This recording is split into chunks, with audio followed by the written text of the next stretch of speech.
This is Carl at National RV Detroit. I'm going to walk us through this 2019 Gray Wolf travel trailer, model 26RR. Okay, I'm just going to show you some of the features and how they work. So we have scissor type stabilizers. Takes a 3/4 inch crank or a 6.75 inch socket on a drill. We've got a power awning. This is a toy hauler, so we have a garage in the back. Okay. As we get up here, you have power and signal out, and then a place to hang a TV set if you wanted to put out here. TV signal out, I should say, in power, and a place to hang that. TV at. We have a quick connect for an LP hose, so you could attach a grill or any kind of RV appliance. It has to be the right pressure for an RV, obviously, but you can connect it right there, LP wise. You have a hitch. Yes, we'll show you how that hitch operates when you pick up. That's a Husky Centerline weight distribution hitch with built-in sway control. You also have a dump hose you put there, and one of those supports to hang your or to support your dump hose. Okay. All right. 2 LP tanks full, a power tongue jack. And also, if this power tongue jack fails, you can pull this plug out of the top and crank it manually if you need to. You have a deep cycle marine battery with built-in. I was going to say built-in. No, you got a deep cycle marine battery. This is your water heater right here. So, this is the anode rod / drain plug. That's an 1 1/16 6-point socket for that. You can see this is where it's drained from right there, so the water heater is empty right now because it's winterized. This works on both gas and electric. You can see right here, hopefully, there's a rocker switch on and off. That rocker switch controls the electric heating element that's behind this cover here. And there's also a switch to operate the gas burner from inside the trailer, okay?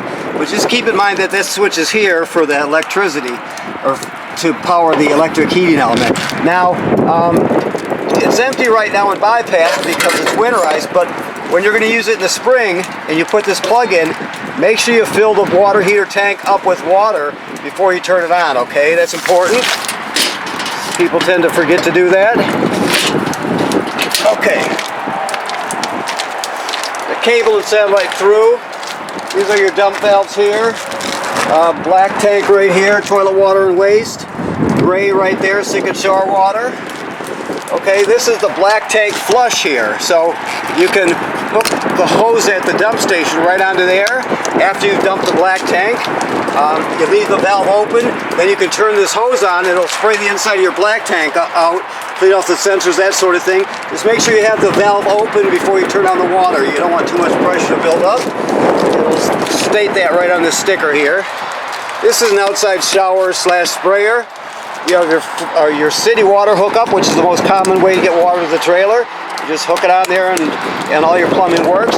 Now if you're camping someplace that does not have plumbing or city water, let's say you're boondocking or just anywhere that doesn't have city water, you can pre-fill your fresh water tank right here, and you can use the onboard pump to pump the water. So no matter what, you'll have plumbing. All the plumbing will be working. Now this has a 30-foot 30-amp power cord here. I'll also give you a reducer to reduce that down so you can plug it in at home. This is the vent for your range hood right here.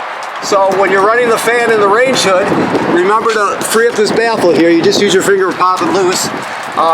Anytime you're venting to the outside, you want to open that baffle so it flaps freely so you can vent to the outside. Otherwise, you can keep it shut when you're traveling or in storage, that sort of thing.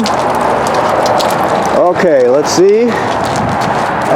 This housing up here tells us we're pre-wired for a backup camera, so you can always add a Furion backup camera right there if you want to. It's already wired up. And while we're looking up here, you always want to remember to inspect your roof every 60, 90 days or so. Go up there and look for cracking or separation in the sealant. You want to check the roofing material and roofing attachments for damage from, let's say, branches, low branches, or road debris flying up there. So make sure you inspect your trailer regularly. And of course, this is the garage door. We'll talk to you more about that when you pick up. We can show you how that works.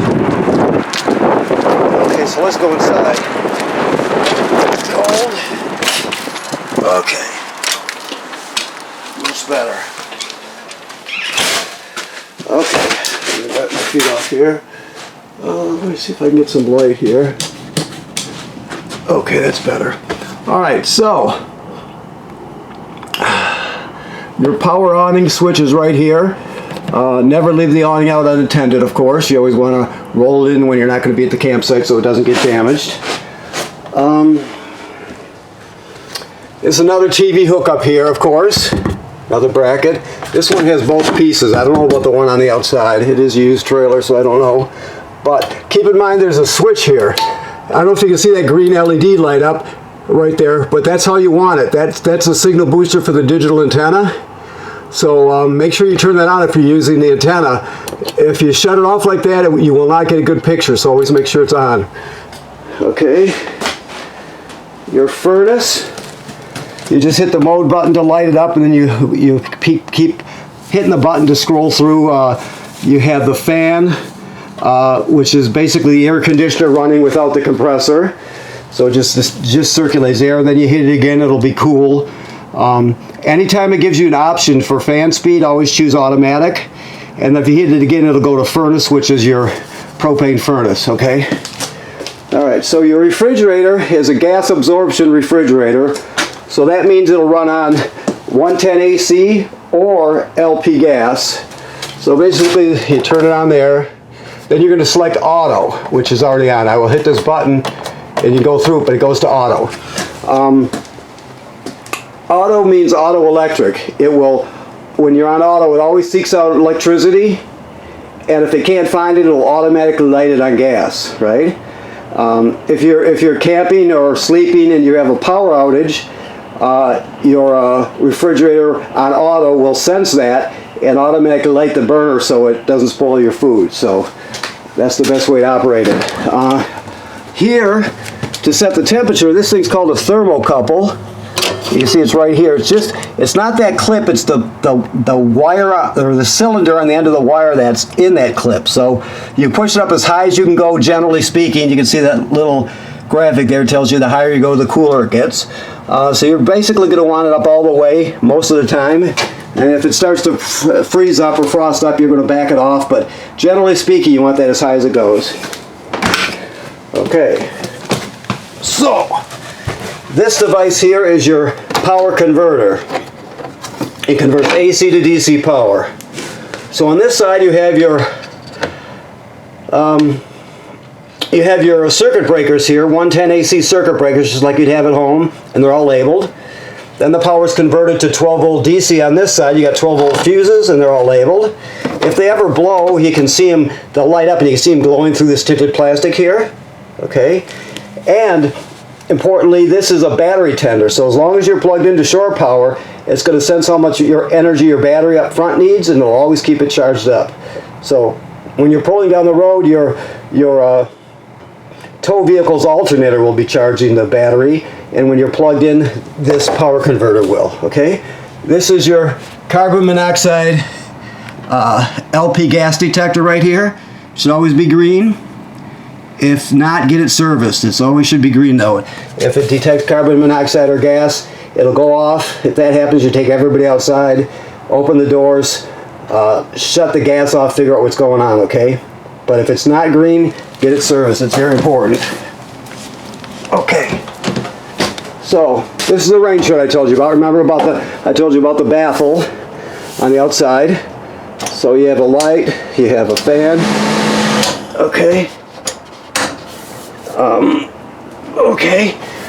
This is obviously your microwave. It works like any other microwave. Your range. You have a two-fold or two-panel cover on it. Always keep the cover closed when you're traveling. So you have a sparker here. You turn this clockwise to spark it. I don't know if he's got the gas turned on right now, so if not, I'll just talk you through it. You have 3 knobs here for the 3 burners, and then this one is for the oven. So let me see if he... Yeah, it sounds like it. Yeah, there you go. So I just turned it to 1 click and it lit right up like it's supposed to. Now the oven is a little bit different. This one looks like it's maybe never been used. We see that all the time. At the bottom at the back there's a pilot light. I can spark it and maybe we can see the spark.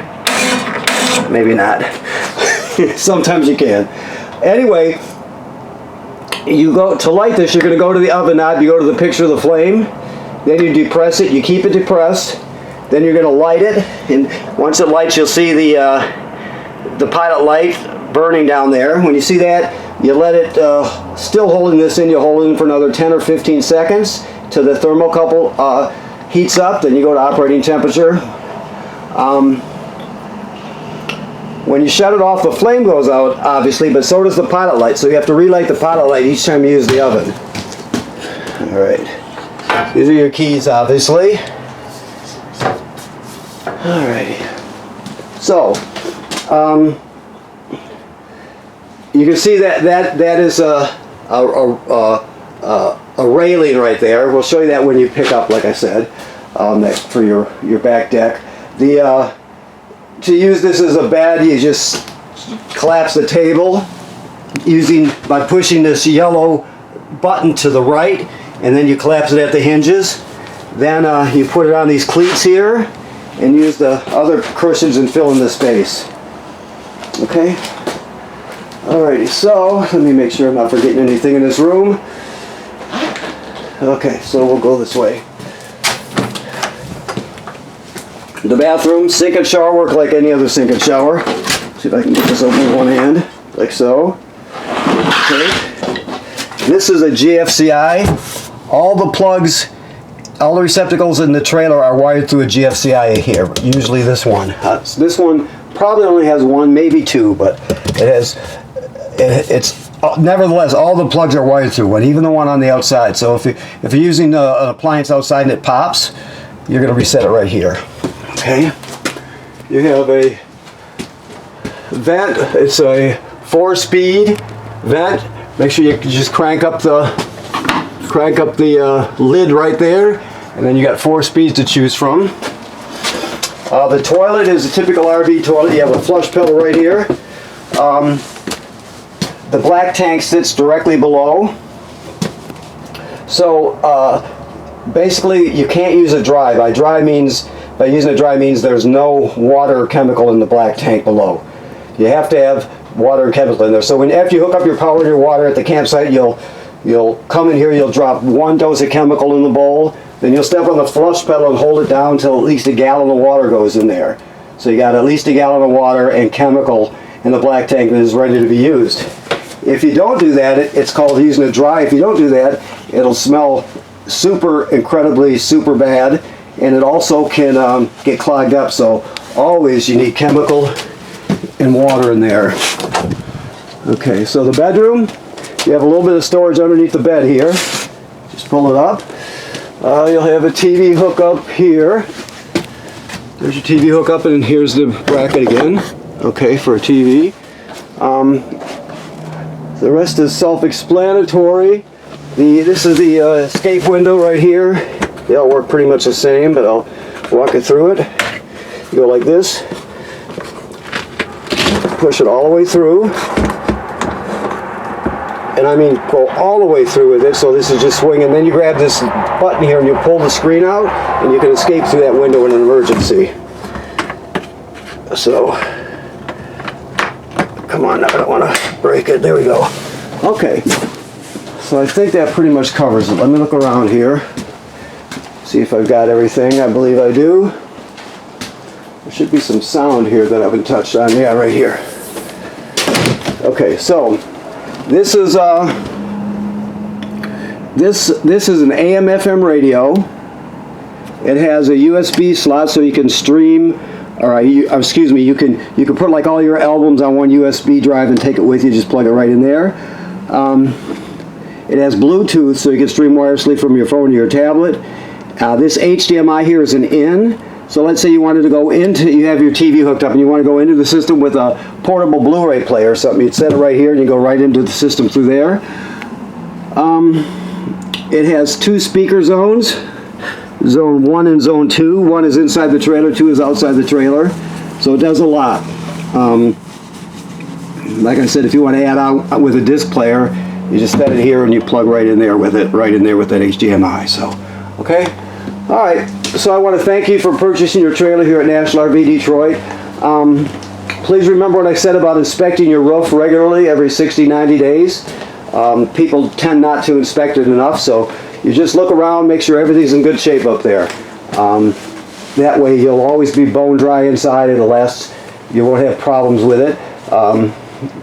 Odds are you're just going to look when you're inspecting or having somebody else inspect, and you won't have to do anything to it, but that's why you're inspecting it, just to make sure. And thirdly,